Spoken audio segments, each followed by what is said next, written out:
आनंद जी। नमस्ते आनंद जी। नमस्कार खुशबू जी, नमस्कार दर्शकों।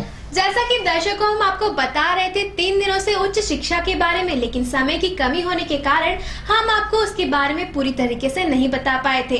तो जानते हैं आचार्य जी से कि उच्च शिक्षा और ज्योतिष का क्या संबंध है और कैसे हम उच्च शिक्षा को ज्योतिष के नजरिए से देखते हैं।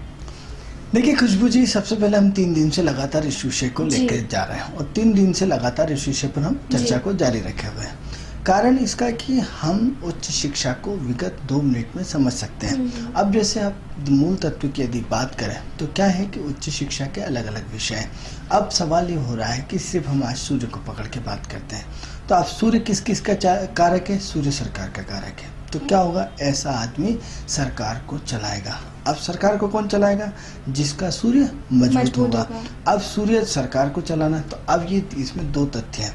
एक सरकार को चलाने वाले, एक जो IAS IPS है या एक प्रशासनिक अधिकारी है, दूसरा सरकार को चलाने वाले राजनेता है। तो अब सवाल ये है कि जब तक राजनेता का अपना सूर्य मजबूत नहीं होगा वो सरकार को नहीं चला सकता। और जब तक एक पढ़े लिखे आदमी को IAS IPS में फाइनल जब तक इतना कंपटीशन के दौर में यदि टॉप नहीं कर पाता तो वो सरकार को नहीं चला पाता। तो अब दोनों ही कंडीशन में सवाल ये हो रहा है कि दोनों ही कंडीशन में हमें सूर्य की पोजीशन को देखना पड़ेगी। अब सवाल है कि कुंडली में सूर्य जो एक चपरासी क्यून है, जो एक सिर्फ पानी पिलाने का काम करता है, लेकिन उसकी सरकारी नौकरी है, उसकी 20,000 रुपये तनख्वाह, तो कहीं ना कहीं सूर्य तो उसका भी बलवा है। क्यों? क्योंकि वो सरकारी नौकरी कर रहा है। सरकार का जो मुख्य तत्व कारक है वो सूर्य है। अब सवाल ये हो रहा है कि सूर्य के अलग अलग कॉम्बिनेशंस बनाए जाते हैं कि यदि सूर्य शनि के साथ जुड़ गया तो क्या बनेगा? चपरासी बनेगा। और यदि सूर्य के साथ और शुक्र के साथ उपनक्षत्र में चला जाए, उसकी कनेक्टिविटी शुक्र से, तो क्या होगा? वो मैनेजमेंट का मास्टर आदमी होगा। सरकार में क्या करते हैं? हम मैनेजमेंट करते हैं। क्या करते हैं? सरकार को चलाने के लिए व्यवस्थाएं करते हैं। तो व्यवस्थाओं का कारकत्व कौन है?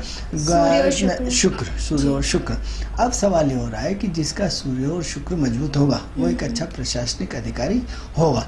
अब सवाल ये है कि यदि सबसे पहले हम राजनेताओं की बात करें तो राजनीति का जो कारकत्व है वो राहु है। तो राहु किसको रिप्रेजेंट करता है? राजनीति को रिप्रेजेंट। अब राजनीति को रिप्रेजेंट करता है तो कहीं ना कहीं पहले तो सबसे पहले छुटभैया नेता होना चाहिए। छुटभैया नेता होते होते कहीं ना कहीं फिर बड़े ओहदे पर पहुंच जाता है। आप किसी भी मंत्री को या किसी भी मिनिस्टर को या किसी से आप देखिए कि वो सबसे पहले छुटभैया नेता होते थे। छुटभैया से धीरे धीरे चुनाव लड़ते लड़ते इतने उनके ग्रह पावर होते हैं तो उनके आंखों से आंखें नहीं मिला सकते, आप उनकी ताकत को चैलेंज नहीं कर सकते, या वो इतने बड़े नेता हो जाते हैं कि जिसके कल्पना भी नहीं कर सकती। इसी की तुलना में